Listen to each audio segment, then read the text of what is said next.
An entire world is ready for you to start your career teaching the path to wellness. Mastering the science of mindfulness.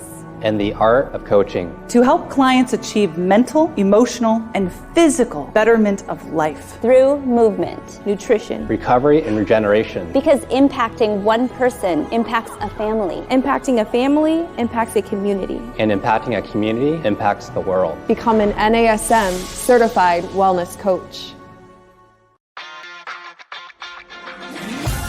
You're listening to the NASM-CPT Podcast with Rick Richey, the official podcast of the National Academy of Sports Medicine.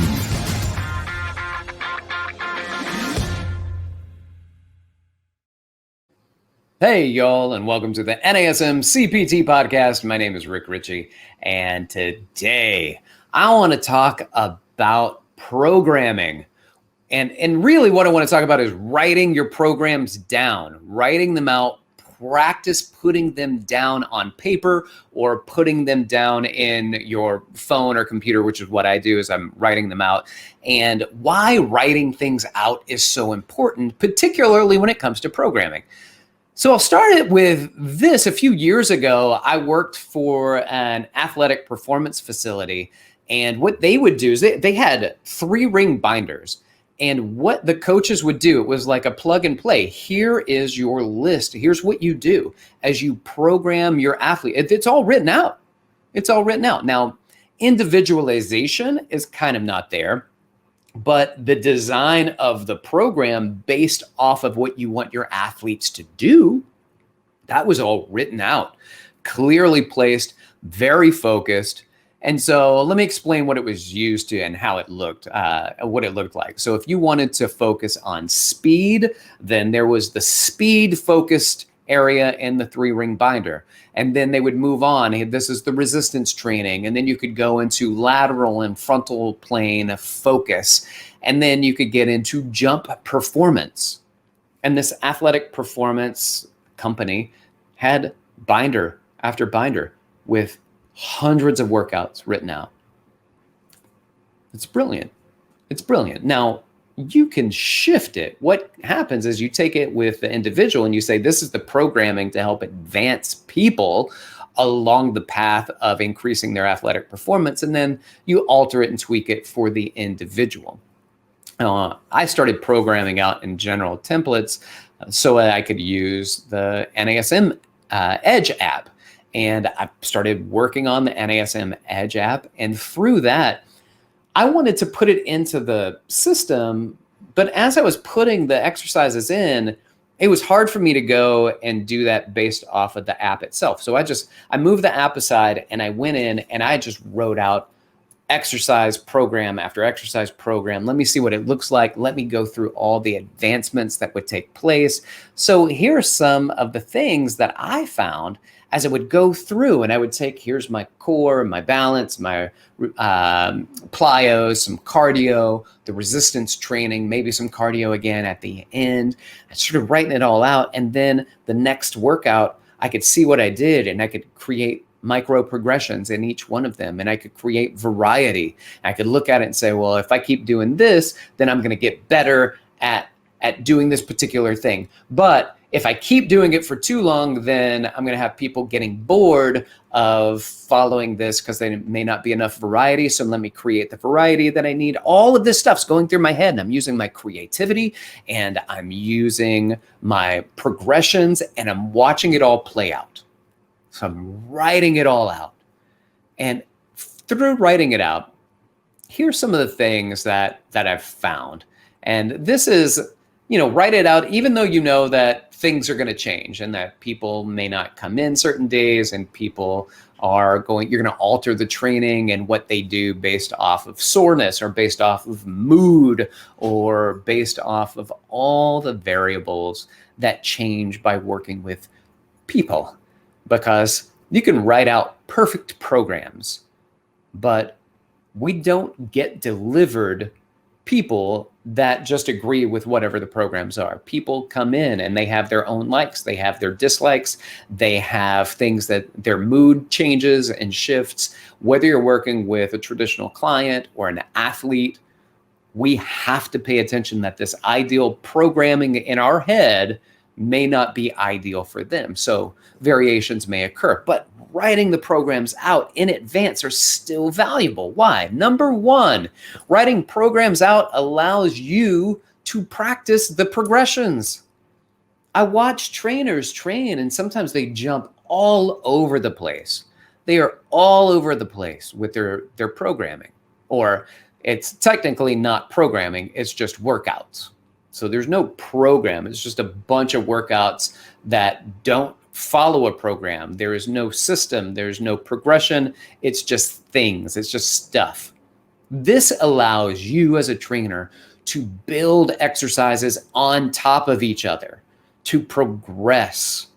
Watch it. We mentioned those micro progressions, and that might be something like, it can be something as simple as lying on your back doing the core stabilization exercises, alternate leg heel taps, maintaining neutral position at the spine or slight posterior tilt, keeping the low back pressed into the table or the floor. And then alternating those legs is going to be easier than doing two legs at the same time, doing those supine heel taps. So that might be the next progression, right? And you write it out and you say, okay, this is what I did last time. Let's create a small progression onto that. So you write that out. Writing programs out allows you to practice progressions. That's number one. Number two that I wrote down, writing out workouts in advance allows you to see multiple workouts and decide better and when to change. What's going to be a better thing for me to do based off of the progressions and what I've had them do, and I can better decide when we can create change and what that change looks like. Because people say this, people say, I never do the same workout twice with a client. Never do the same workout twice. That's fine. But if everything is different, then you don't have a program. You have them on an exercise variety workout. You don't have them on a progression. And oftentimes these are based on, quote, we haven't done this yet approach, end quote. And if you are a trainer that is a we haven't done this yet approach, let's just keep going with a bunch of variety. That's just technically, that's weak technique. It's weak training protocol. And though some trainers find pride in their variety, it's likely that the variety does not build, progress, or develop your clients in skills or outcomes. Now, if you're providing variety and you're creating these systematic progressions that build on each other, that lead to increased and better skills and outcomes, you're a good trainer. But just doing things different, just switching everything up all the time, that's weak. And I wouldn't necessarily say that that's what needs to be happening. Also, when it comes to writing out your program, it allows you to see the big picture so that you can better decide when to switch up a phase in the OPT model or when to switch up the templates of training. So that would be things like, well, I'm currently doing split routines. So when do I switch split routine into a peripheral hard action? And when do I do pyramids versus reverse pyramids, or focus on work capacity and metabolic conditioning, or horizontal loading or vertical loading, which are circuit trainings? When do I do that? When do I create the switch? Because a lot of times we don't know that. We just say, oh, I haven't done this in a while. Or we've been doing this for a long time. Maybe we should switch it up. And what's even worse is that you just get stuck in a pattern and you don't even recognize that you've been doing the same thing over and over again because you're so used to doing what you've been doing that you don't even think about what changing it up even looks like. So we're going to use this opportunity to write out workouts one after the other, after the other, after the other. Dozens of workouts. Just write out workouts. Measure them based on the amount of time that might be there. Your template. The NASM template looks like this, where you focus, you come in and you can do flexibility and then core, balance, plyometrics, cardio, and cardio could go after you do your flexibility. and then into the resistance training, and then into the cool down. That's the system. So, or the components of a workout: flexibility, core, balance, reactive cardio, resistance training, and then a cool down. Well, I write all of those out and say, okay, well, this is what I'm going to do. And I follow that template for a while. So all I do is I'll write those components out, copy and paste it, and then right there, copy and paste it, copy and paste it. So I now have this template, and then all I do is now go in and fill out the template, look at the workout that I just wrote above, and then say, okay, this is my progression for the next template. Look at that one, and then helps me decide what I'm going to do for the next one. What else? Number 3, we need to workshop creativity. I tend to follow a pattern in my training: warm up, the flexibility, all of these, and I integrate at least like the last core exercise. I might take that core exercise, and it is now the last component of my resistance training in my circuit. So I might do something like inchworms or crawl out to stand. So I have them do inchworms. They crawl their arms out, they push themselves back up, and they stand up. And that might be the last core exercise they do. Well, by the time I get to resistance training and I do a circuit with that, then I'll throw the inchworms in at the end of that circuit. So they look at that and they say, okay, well, now I've taken something and I'm connecting my warm up with my resistance training, or I'm taking my resistance training and connecting it back to my core exercise, and I'm working creativity through that. What would be a good exercise that I could finish my core work that is part of the core process, that I can also do after the resistance training, which isn't more resistance training, but it helps to support the core, and it follows up by being a mild core activation at the end of the resistance training. All right, so I just tied my core to my movement prep exercises to increase my resistance training needs. It might be something like linking planks with the standing cable work.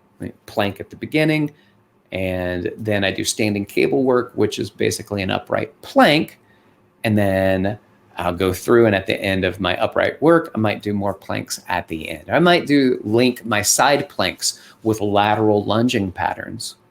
You see, I'm taking my core work and my resistance training, and I make sure that my core is supporting what I'm going to do in the resistance training, as opposed to what? Whatever pops into your mind at the moment, because you didn't program, you just thought, this is good to do today because I thought about it.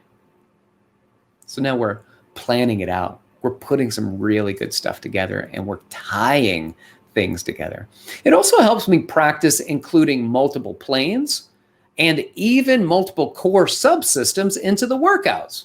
Those core subsystems like the deep longitudinal system, the lateral subsystem, anterior oblique subsystem, posterior oblique subsystem, the planes of motion, sagittal, frontal, transverse, multiplanar movements, triplanar, biplanar, right? I'm trying to get my planes of motion all involved, the core system all involved. Why? Because I'm taking time to sit down, write things out, and to plan my progressions. And it might take some time. I'm sorry, did you want to spend time getting better at your craft? Because this is craft honing at its finest. And the last thing I have, number 4, writing makes you more committed. Are you committing to your craft? Are you committing to be better at something that you want to be better at? I know some people don't. Some people just want to dial it in and make it easier, but taking time to write it out, it helps you be more creative even on the spot, because you have a series of exercises that you've already placed mentally. You've written that out. So mentally, it's in your list. Somebody comes in and say, hey, I got a last minute workout. I've got a series of workouts that I can just go to and plug and play for you because it fits the goal that you have. But also writing things down makes you more committed by being able to say, now I can write this out based off of SMART goals. And SMART goals are more easily planned out. So create SMART goals around your programming. Be specific with how you program, right? Measure that out. Is it attainable? Is it relevant to what your clients need to do, the phases that they're working through? Because what you may do is you may do a stabilization endurance program, but you may also have people that only train online. And so you have to move that program, put it out of the way, and do a whole different series of stabilization endurance workouts that are body weight only. Body weight only, because I have my virtual sessions that maybe people don't have things at their home. And then maybe they do. Or maybe I do a whole body weight series, and then one day they get some mini loops and a suspension trainer. Oh, guess what I get to do now? Go in and change my workout template so now it fits what they have.